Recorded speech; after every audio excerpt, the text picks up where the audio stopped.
inside me, and I didn't come out. Now when I came out, I thought, right, well, this isn't enough, is it? This isn't going to be good enough. So, and meanwhile, I have to say, my Herceptin treatment continued the whole way along, and still is. I'm on treatment now. So, I had seen a website about the Issels Clinic in Mexico. Now, I am not promoting the Issels Clinic, I'm just saying this is what I chose. I had already sold my house because money worries were too big. That was just prior to this, actually, trip to Mexico. And, you know, selling my house, whilst a lot of people will go, oh my God, isn't that terrible? Actually, oh my God, it was terrific. And my son and I, we had a party. We lived around a lake, and my boy got his toy box. He had his toy box down, and he stuck some soldiers to the top of the toy box. And I said, let's wrap up on pieces of paper what we're going to leave behind when we leave this house. And so he went and wrote his, and I don't know what they are. And I did mine, and we had a little ceremony with friends by the lake. We all gathered together, and what I'd written on my paper was shame, isolation, guilt, like I said, loneliness. And somebody said to me, but what about the cancer? And I hadn't thought of the cancer. I said, but that is the cancer.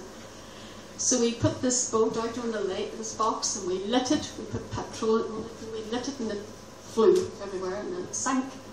And then that was celebration, really. It was good.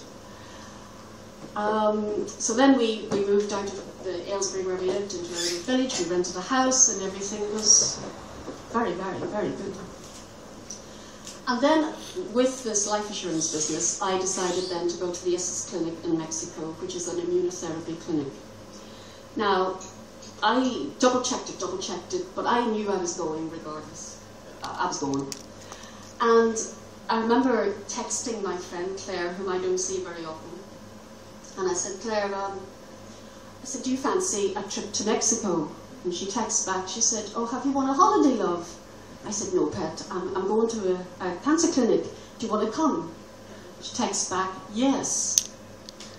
I said, Claire, you know, you've got a little boy and a husband. I can come for 2 weeks of the 4 weeks. And I said, right, are you sure? Don't you want to know anything? No, nothing.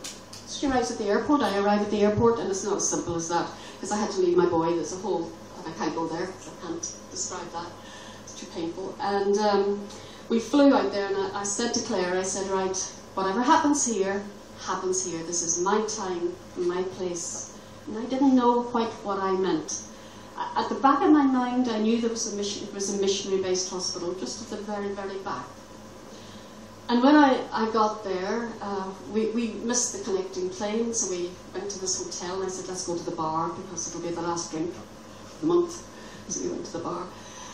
And then it was in Chicago, and I remember, you know, having to get the next plane the next morning, and I went up to one of the porters. I said, well, can't we just get a taxi tonight?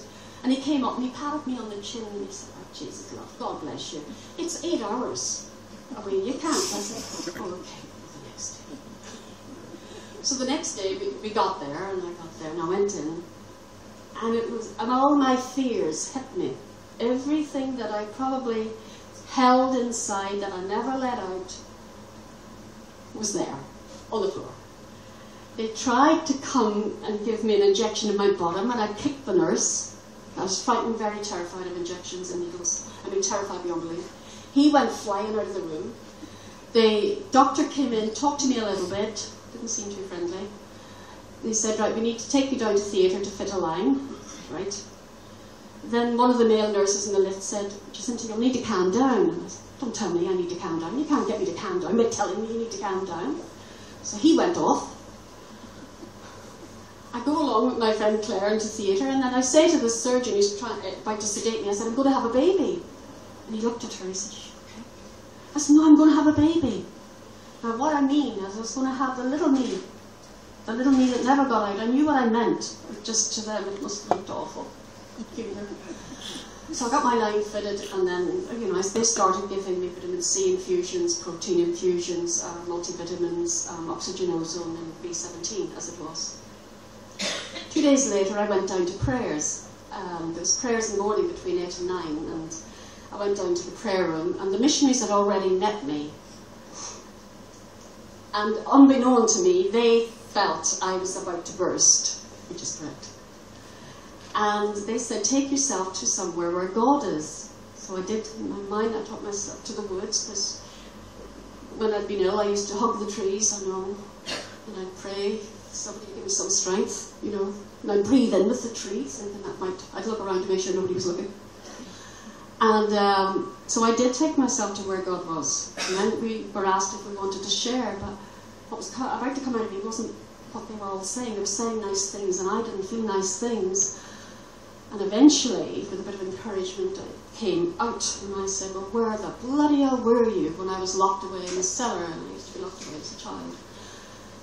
And the anger that flew out of me was just something else. And where were you when Daddy abused me? Where were you? You know, when I was all alone with the little girl. And I was very, very angry and very furious. And people hugged me, you know, and the love that I saw, I don't think I ever saw before. I don't think I was ever open enough to feel it. I saw abuse in other people's eyes, straight off.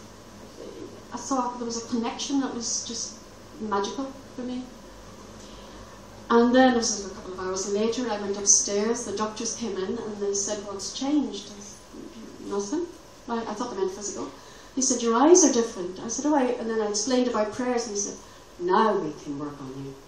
Now we can get near you. And they said, Jacinta, when you came in the door, you were frightened of life, not cancer.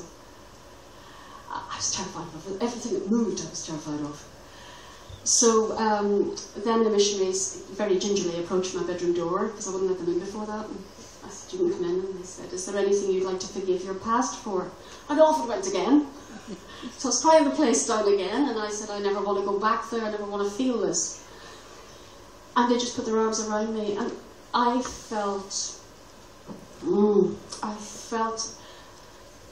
a release like I've never known. I felt I had no argument with anybody anymore. I saw a beauty inside of me beneath all the stuff that I'd got out, all the toxic stuff I'd got out. And there was a radiant light in here, and it's still here. And then I realised, gosh, you know, that's always been there.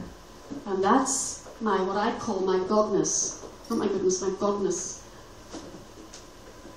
And after that, you know, it was unbelievable what was happening. I was dancing in my bedroom. I was knocking on the doors of other patients, and I'm talking seriously ill patients here. And I was taking them for walks. You would think I was at a holiday club. I felt so loved. I just responded so well to the treatment. I loved being there. I just loved the whole experience. I've been back several times. I'm broke. But it changed me intrinsically inside of me.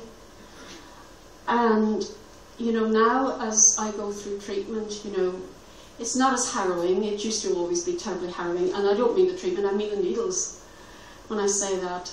But now it's easier and easier and easier and easier. And it doesn't shake my world. You know, I can deal with this. But I couldn't deal with that. You know.